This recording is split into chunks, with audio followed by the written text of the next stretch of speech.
durante esse dia todo, nós fizemos algo que é muito difícil na prática da igreja e devocional, principalmente a igreja evangélica hoje.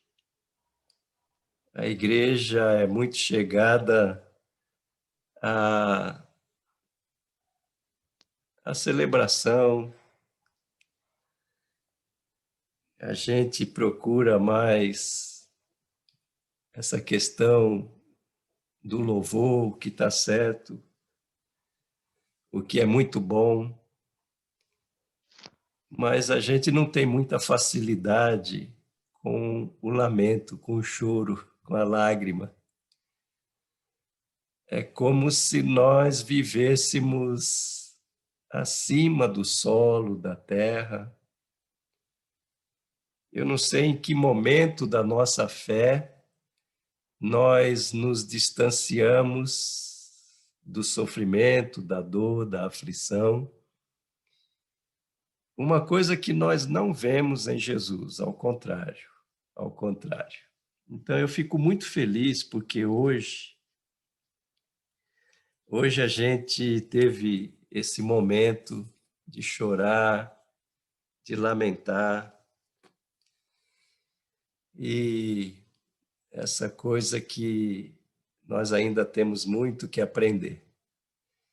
E agora, continuando esse culto, nós temos a passagem de hoje, que por coincidência, nós não precisamos interromper aqueles salmos da peregrinação, porque o salmo de hoje, reservado para hoje, o Salmo 133, ele tem tudo a ver com o nosso dia. Ele tem tudo a ver com aquele momento que Jesus falou, onde que ele está sepultado? Vamos lá, vamos acabar logo com essa tristeza. Eu sinto a tristeza, mas vamos lá. Não é isso, não é para isso que vocês foram criados, não é para isso que eu vim. Eu sinto a tristeza, mas agora eu já quero falar do novo. Do novo. Interrompendo, tirando para sempre essa lágrima. E aí nós estamos diante de nós hoje com o Salmo 133. E o Salmo diz assim: ó, como é bom e agradável viverem unidos os irmãos. É como óleo precioso sobre a cabeça, a qual desce pela barba, a barba de Arão, e desce para a gola de suas vestes.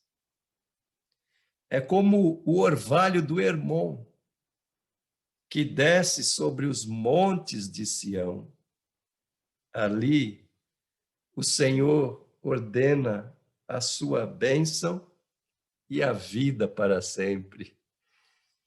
Esse finalzinho, principalmente esse finalzinho, ali o Senhor ordena a sua bênção e a vida para sempre. A gente lembra aquela hora que Jesus falou: Deus Pai, obrigado porque o Senhor me ouviu. Eu sabia que o Senhor me ouve, mas para dar testemunho para todos que estão aqui, sai para fora, Lázaro. A minha ordem é de bênção e vida, vida para sempre. Uma das traduções desse Salmo 133, ele não começa com essa exclamação, ó, como é bom e agradável. Ele começa assim, venham, vejam como é bom e agradável. Meus irmãos, vamos ver o que aconteceu hoje. Vejamos o que aconteceu hoje. O que está acontecendo hoje. Nós estamos num culto de encerramento, mas olha, ainda tem um grupo de irmãos. Esse grupo vai orar daqui a pouco, logo após o culto. E eles vão terminar esse dia com esse grupo de oração até as 21 horas. Gente, irmãos e irmãs, queremos ou não, nós pertencemos à Igreja do Senhor Jesus Cristo. Somos membros dela. Não, se a gente quer ou se a gente não quer. Desde o momento que nós confessamos o nome do Senhor como Salvador e Senhor, o nome de Jesus.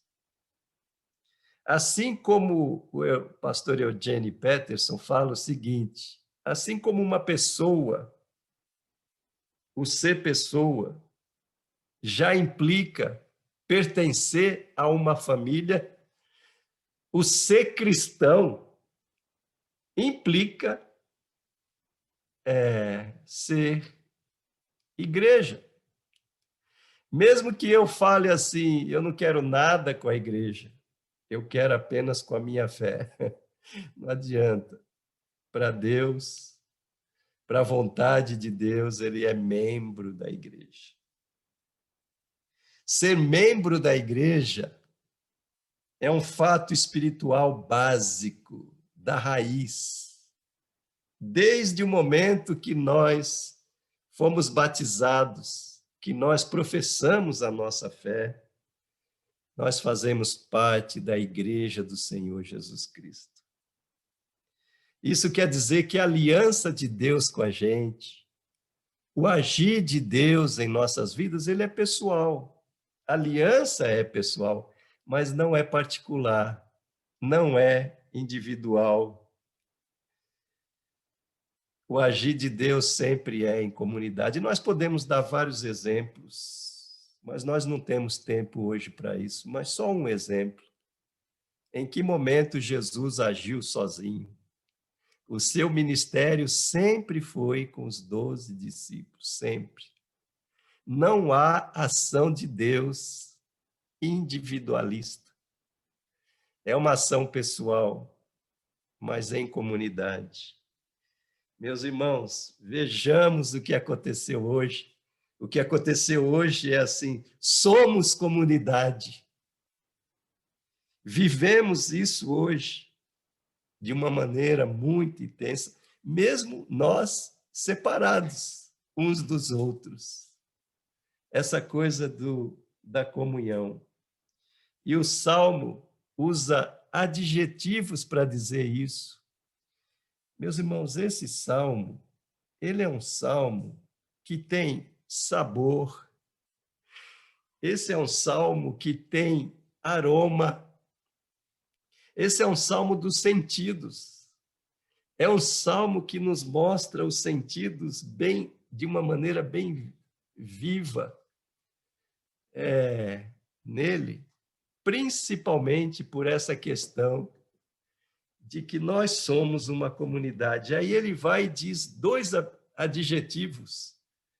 Oh, como é bom e agradável viverem unidos os irmãos.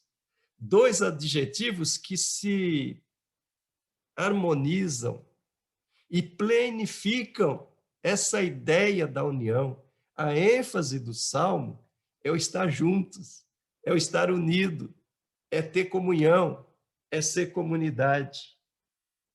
Sabe quem gostava muito desse Salmo e escreveu um livro sobre comunidade e comunhão? Impressionante. Pastor Dietrich Bonhoeffer, um mártir cristão. Ele começa o livro dele de viver juntos com esse verso. Oh, como é bom e agradável viverem unidos os irmãos.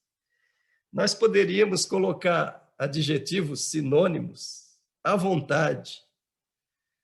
Alguns colocam no lugar do bom, belo, no lugar do agradável, maravilhoso.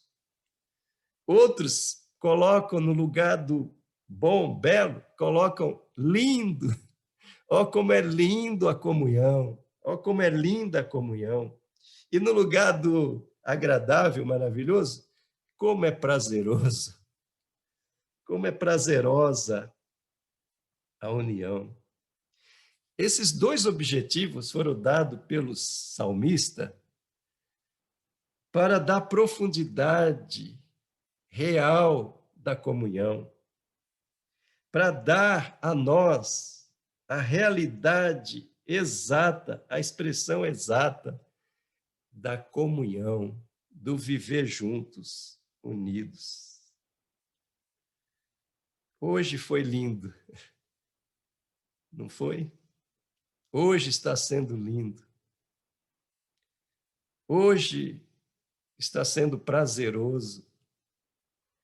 Porque mesmo separados fisicamente, nós estamos vivendo essa união. Só possível em Deus, em Jesus Cristo. Vivendo essa união na sua mais profunda expressão. Meus irmãos, olha o que aconteceu hoje, que nós podemos dizer que é bom e agradável. O choro de Jesus nos uniu nesse dia. Pelo lamento, pela oração, pelo jejum. Tivemos comunhão na oração, tivemos comunhão no lamento, tivemos comunhão no jejum.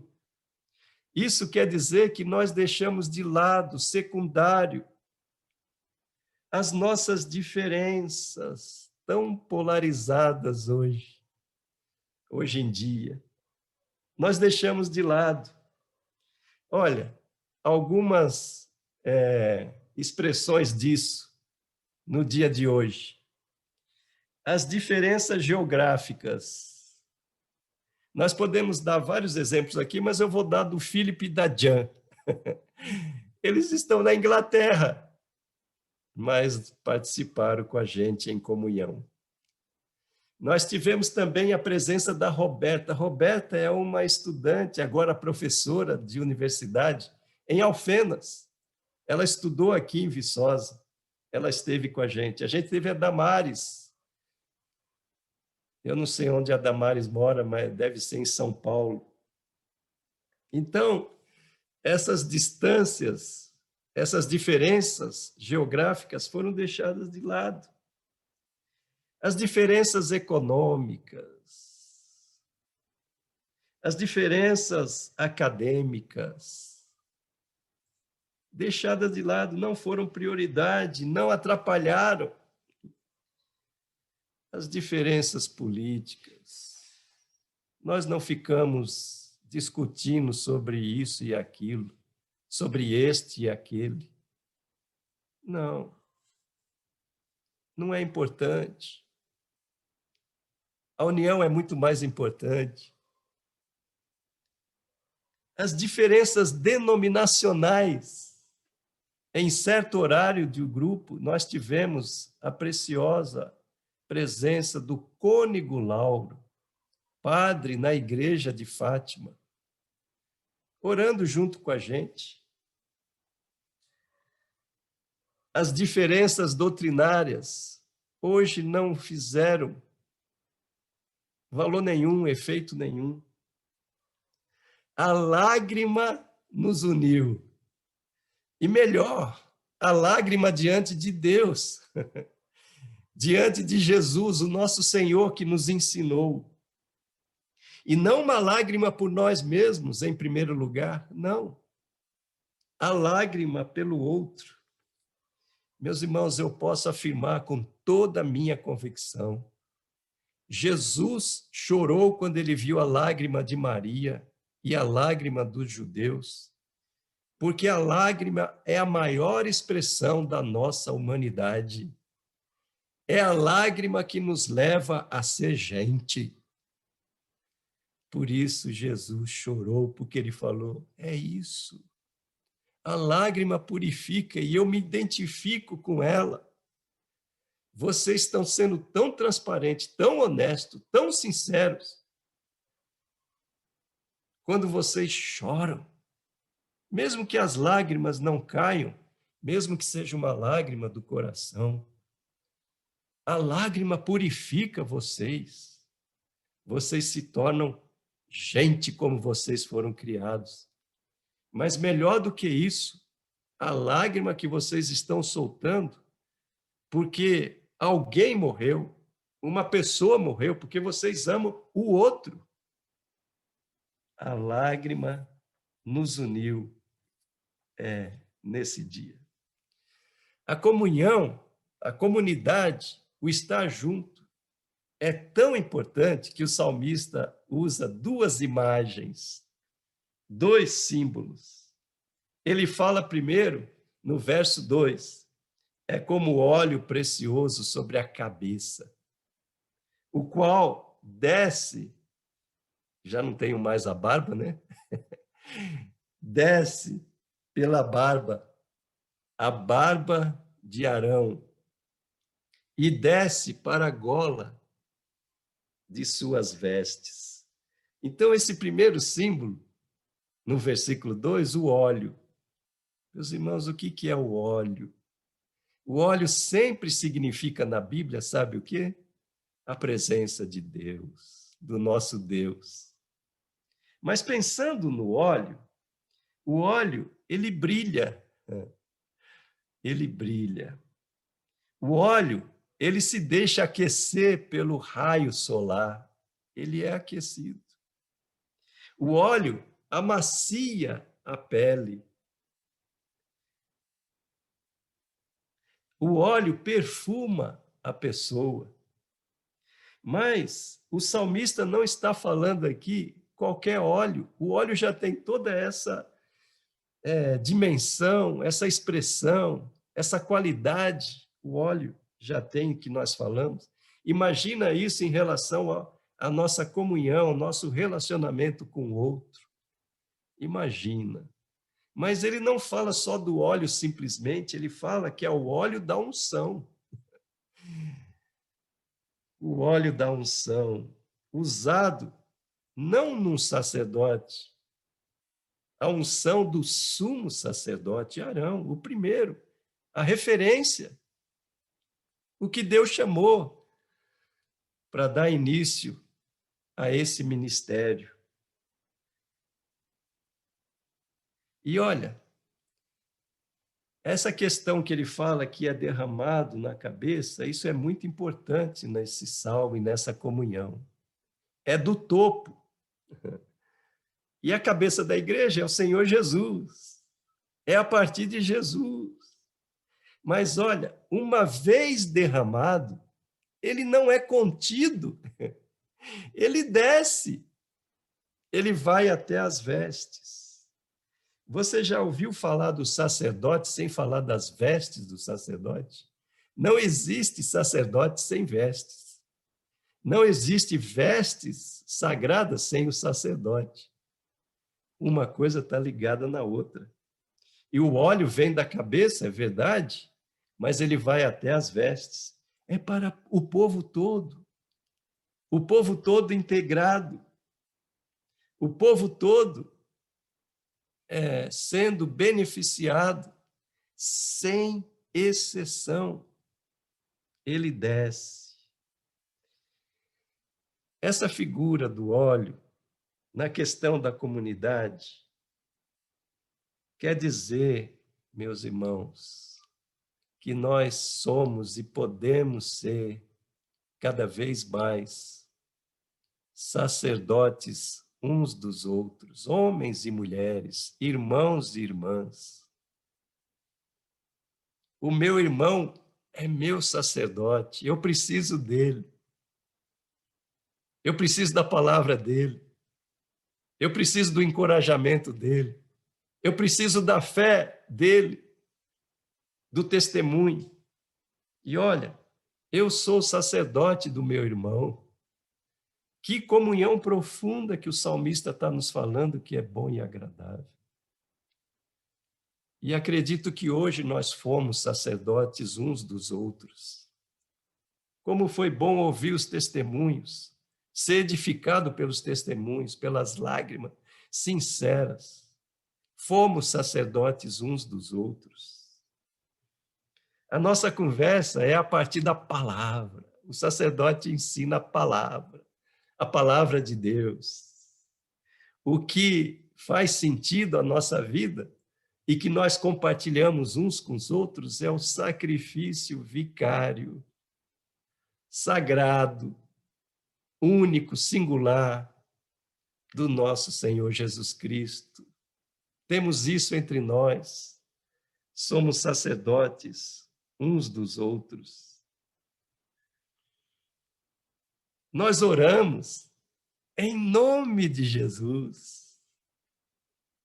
Quando eu oro por você, irmão, irmã, eu oro em nome de Jesus. Quando você ora por mim, você ora em nome de Jesus. Não é um chavão, não é um mantra. É uma atitude profunda, densa, impressionante. Mas não é possível falar da comunhão só com óleo. O salmista não se contém, ele fala também de uma outra figura, de um outro símbolo, de uma outra imagem. Início do versículo 3 diz assim: é como o orvalho do Hermon. Aí você pode fazer uma pergunta para si mesmo: por que o orvalho do Hermon? Ele está falando de uma coisa geográfica da Palestina, do Israel. É como o orvalho do Hermon que desce sobre os montes de Sião. O que significa isso? Sabe, o Hermon é o maior monte de Israel. Ele tem 2.790 metros de altitude. É a maior montanha que o salmista se refere. Mas não é só por causa disso. Lembra que eu falei do topo da cabeça? Como é importante no Salmo? E novamente aqui o topo, o maior monte. Mas a importância não é só de estar no topo.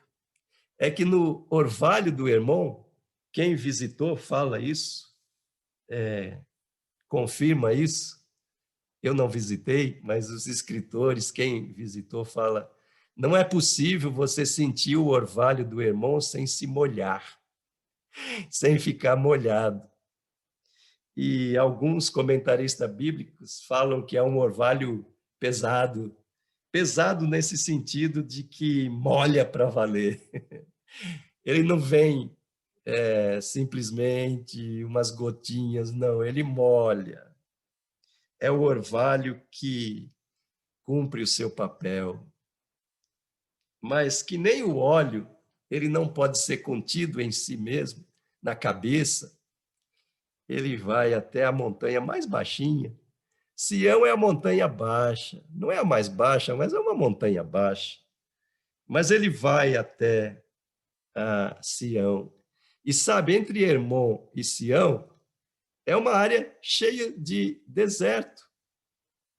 É uma área desnudada. Mas o orvalho passa por essa terra desnudada, e o orvalho tem essa coisa do frescor do novo dia, e o orvalho tem essa coisa de trazer a fertilidade, e o orvalho tem aquela mensagem que diz assim: vai acontecer o crescimento. Eu estou antecipando e anunciando. É o que o orvalho faz. Se o óleo da unção é a presença de Deus entre nós, nos faz sacerdotes uns dos outros, meus irmãos, olha que coisa mais bonita. O orvalho do Hermon indo até Sião é como se, na presença dos irmãos e na comunhão, como se fosse, não, é verdade. A nossa fé é expressada, é compartilhada, é encorajada, é aumentada. Ela vem para valer quando nós estamos juntos. A graça do Senhor Jesus Cristo é derramada para valer. A nossa fé aumenta em nossa comunhão, em vivermos juntos. A nossa fé foi aumentada hoje, foi encorajada hoje, orvalho, orvalho. Mas não só isso. O orvalho significa também renovação, surpresa de cada dia. Renovação da fé naquilo que Deus está fazendo. Eu vejo deserto, Senhor, mas o Senhor fala de orvalho. Renovação da fé naquilo não que se vê, mas no que Deus está fazendo. Imagina isso, quando eu vejo a sua face, você vê a minha face, quando nós estamos face a face, nós estamos renovando a fé um do outro, porque Deus está agindo no nosso meio. Isso que quer dizer comunhão um com o outro, meus irmãos, orvalho.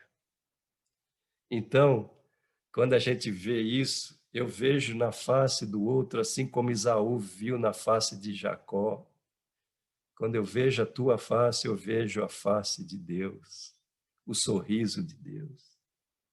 Meus irmãos, quando nós olhamos um para a face do outro, nós vemos Deus agindo, nos dando surpresa, nos trazendo algo novo por meio dos irmãos. São coisas novas que nós presenciamos. Esse é o orvalho.